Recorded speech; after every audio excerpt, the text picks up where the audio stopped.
क्यों फिर सुनते पे हो? अज तोड़ी भैन आई सी। हाँ हाँ बोल, की हो गया? तू क्यों हर वेले मेरी भैन दे पिछे पई रहनी है? कदी कदी ते विचारी घरे आंदी है। तुसी ते तोड़ी भैन की समझते हो? मैं तोड़ियां चालां नहीं समझांगी। ਜਦੋਂ ਵੀ ਆਂਦੀ ਆ ਨਾ ਤੇ ਬਥੇਰੇ ਰੋਲੇ ਪਾ ਕੇ ਜਾਂਦੀ ਆ, ਐਵੇਂ ਨਹੀਂ ਡੁਰ ਜਾਂਦੀ। ਅੱਜ ਆਈ ਤੇ ਮੇਰੀ ਧੀ ਦੇ ਹੱਥ ਤੇ 1000 ਦਾ ਨੋਟ ਰੱਖ ਕੇ ਗਈ। ਨਹੀਂ ਤੁਹਾਨੂੰ ਕੀ ਲੱਗਦਾ ਕਿ ਮੈਨੂੰ ਨਹੀਂ ਪਤਾ ਚੱਲੇਗਾ 1000 ਦਾ ਨੋਟ ਉਹਨੇ ਕਿਉਂ ਰੱਖਿਆ?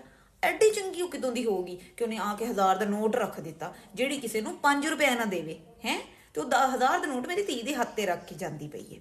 ਮੈਂ ਸਾਰੀ ਗੱਲ ਸਮਝਣੀ ਆ ਜਿਹੜੇ ਮੇਰੇ ਚਿੱਟੇ ਵਾਲ ਨੇ ਨਾ, ਇਹ ਮੈਂ ਧੁੱਪ ਤੇ ਸਫੈਦ ਨਹੀਂ ਕੀਤੇ।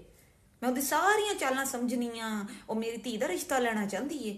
ਤੇ ਤੁਸੀਂ ਇੱਕ ਗੱਲ ਕੰਨ ਖੋਲ ਕੇ ਸੁਣ ਲਓ, ਮੈਂ ਆਪਣੀ ਧੀ ਦਾ ਰਿਸ਼ਤਾ ਉਹਦੇ ਘਰ ਨਹੀਂ ਹੋਣ ਦੇਣਾ। ਮੈਂ ਆਪਣੇ ਭਰਾ ਨੂੰ ਜ਼ੁਬਾਨ ਦਿੱਤੀ ਏ ਤੇ ਮੈਂ ਉਧਰ ਹੀ ਕਰਨਾ। ਤੁਹਾਨੂੰ ਕੀ ਲੱਗਦਾ ਜਿਹੜੇ ਖਾਨਦਾਨ ਤੇ ਮੈਂ ਸਾਰੀ ਜ਼ਿੰਦਗੀ ਜ਼ਲੀਲ ਹੋਈ ਆ, ਮੈਂ ਆਪਣੀ ਧੀ ਉਧਰ ਤੋੜ ਦਾਂਗੀ? ਨਾ ਨਾ ਨਾ ਨਾ, ਅੱਲਾ ਮਾਫ ਕਰੇ ਇਹ ਜੇ ਘਟੀਆ ਖਾਨਦਾਨ ਤੋਂ। ਮੈਂ ਤੇ ਆਪਣੇ ਭਰਾ ਦੇ ਕਰ ਦਾਂਗੀ। ਸਾਰੀ ਜ਼ਿੰਦਗੀ ਮੇਰੀ ਧੀ ਨੂੰ ਫੁੱਲਾਂ ਤਰ੍ਹਾਂ ਰੱਖੂਗਾ।